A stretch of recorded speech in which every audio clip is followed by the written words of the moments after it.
Oh, I'll be a guinea pig.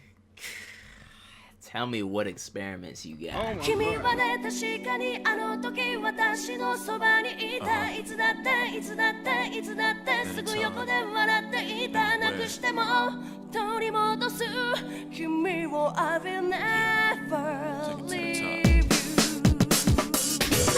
Battle, then I'll take it to the street where there's no rules. Take off the gloves, refuse to down. Gotta prove my skills, so get down. My lyrical talents are pro battles. Welcome back, everybody, to another episode of She's a Baddie, a series where we take all beautiful women from different forms of media and decide whether they are for the sheets or for the streets. Today we are still taking a break from anime as we are sticking with our gaming girls. Today we actually go to my personal favorite game of all time, Persona 5 Royal. I have personally put more than 600 hours into this game. I can guarantee you that, which means there is a lot of time for me to decide who I should pick first. And today we are going for that butterfly kiss. Yes, we are going to the clinic. We are going to see Tae Takemi.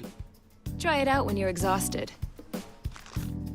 And in exchange, I want you to report back with its effectiveness.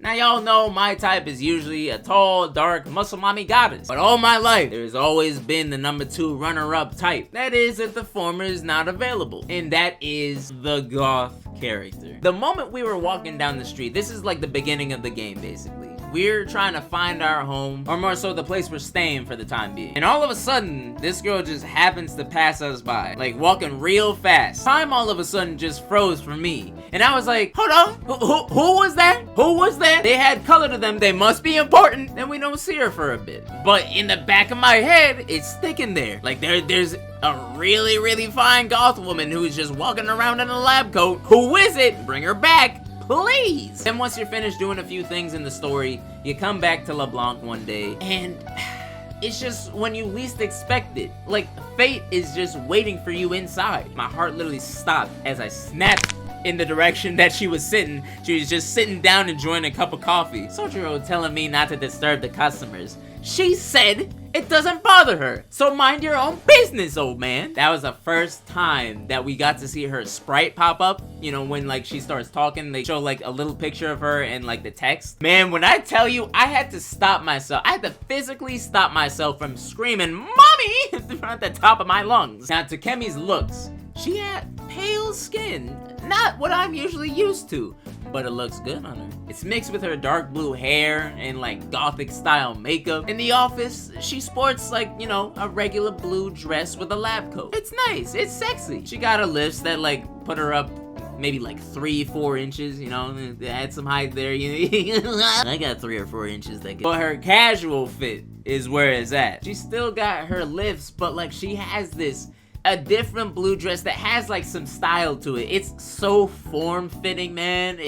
And like sporting like a mid-rib jacket, like leather jacket. It black and just blue. It just looks so good. The best thing about the mid-rib jacket is the fact that it shows her hips. I need to see the hips, and they hippity-hoppity hip. All the while she wears this pair of ripped black leggings or like jeans. I think they're leggings. It's hotter if it's leggings. I had to stop myself from barking, and I consider that a normal reaction. She also got this choker that it just, I don't know, it just like awakens something in me, you know? Now personally, I am a fan of her old voice. I grew to love her new voice in Royal though. Due to most of the things that she says coming off as sensual, I just prefer the voice to be deeper. I'm telling y'all, the first time this woman called me guinea pig,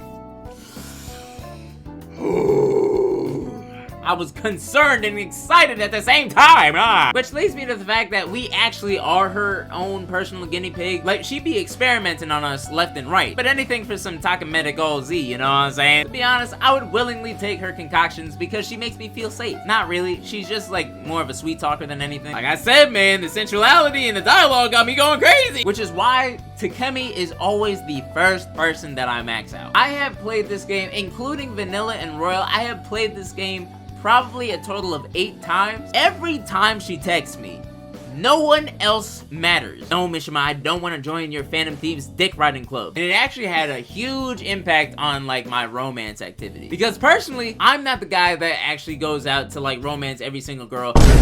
I'm not going for that multiple Valentine's girl ending, bro, because, like, please, it just hurts my soul to watch. It got so bad that I eventually made, like, different save files for each character because it hurt to, like, reject them each time. Specifically, like, Haru and, An, and... Who else? Haru and An... I think that's it. I think that's really the two that really got me like, oh, damn, like, I'm sorry. Oh, Kasumi, 100% Kasumi. You can't say no, man. You can't say no. And this all happened during, like, my 4th playthrough where I, like, made the different save files. Takemi didn't have to wait, though, because I'm pretty sure she was my first romance of my first playthrough. I'll admit that usually my goal when I play games like this, I have to pick the character that suits the character that I'm playing with best. But I was very impulsive on my first playthrough, so I just picked what I thought was best for me. The worst part about it, though, was I literally didn't meet anyone else. I think the only female character that I really, like, met was An. Meaning, yes, I romanced her, like, by the first arc. I was determined! But to be honest, it didn't even really count because I had to start the game all over again because of a certain Prince Detective or whatever constantly beating my ass. I thought I heard something about delicious pancakes. Truthfully, I didn't play the game right. I pretty much just focused on, like, building relationships rather than going to mementos and, like, grinding. So I was pretty low level for where I was supposed to be at. After that, I could really only romance one person, and she's lucky she's a queen. In the romance with Takemi, though, I really did enjoy it because she was one of the few, like, mature characters. Being my age, I'm automatically drawn to her. But when you put them together, people say it's weird. But when you actually go for someone the main character's age, people still think it's weird. You can't win in Persona, guys. You just don't even try. Anyways, in Takemi's romance, she actually refuses you at first, which scared the hell out of me because I didn't think it was gonna happen. But through my persistent charm, please, I was able to make her mine. I think the best moment in this romance boils down to, like, I think it's when you max it. If it's not, it's like level 9. But she comes by to LeBlanc late at night. She asks you, like, where's your guardian? Like, he's not home. Oh. Then she decides to take the opportunity to make this night very, very special. We going with the whole doctor roleplay. She said, first, let me give you a thorough examination. Gonna check your eyes. So beautiful. Oh! Takemi is the type of person that I would genuinely not be able to look her in the eyes for more than, like, 5 seconds. If I did, I think that I would start giggling like a little schoolgirl.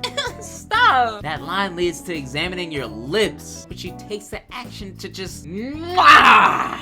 You know, it's not like shown, you know what I'm saying? But, like, you know she gave you that kiss. She gave you a long and passionate one. And it leads into the next morning, which, I don't know about y'all, they didn't show anything, but our imaginations run wild. But it's a shame that, like, once you actually max out your romance, like, you can't really do anything afterwards. You literally just, like, maybe, like, the holiday dates, that's pretty much all it is. But, like, other than that, there's no other text or anything. Like, the relationship's done. But I guess it's understandable. Takemi's a busy person. She's got a job to do. And that job is being the best damn doctor in the world. Despite her looks, Takemi is an actual genius. She be making cures in her own little clinic. Believe me, her medicine works when you're down in mementos and Morgana don't want to do his job. Bum-ass cat. But besides her brain, she has shown to have the caring nature of a doctor. And I'm talking about, like, Chicago Med kind of care. Although reluctant at first because of her past, if someone is in need, she's not gonna wait for anyone else to take the initiative. She knows exactly what to do and stays calm both for herself and her patients. She has truly grown from being a quack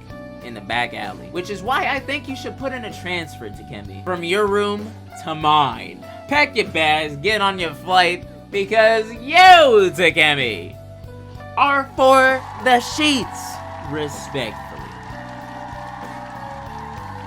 Welcome to Fifth Rakage's harem. Congratulations. Guys, once again, thank you so much for watching. I appreciate it each and every single upload. If you want to see more from me, please consider subscribe. If you like the video, like the video. If you want to see more from me, please consider subscribing as well as keeping an eye out for me on different platforms. If you want to see your waifu in this series, comment her name down below and I will get to her. That being said, stay sexy. Love y'all, take it easy, peace!